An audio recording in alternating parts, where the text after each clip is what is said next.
الناس دي قادرة على احداث انقسام مجتمعي جوه مصر.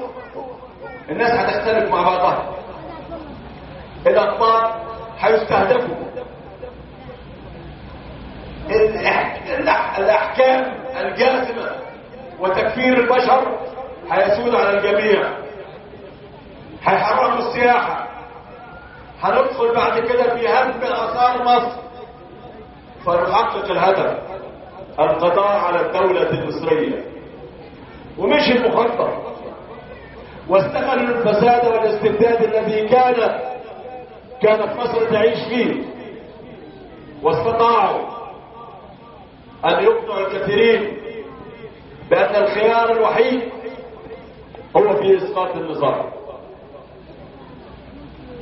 خرجنا لندافع عن مصر رفضا للفساد والاستبداد. أردناها ثورة، لكنهم أرادوها هم مؤامرة.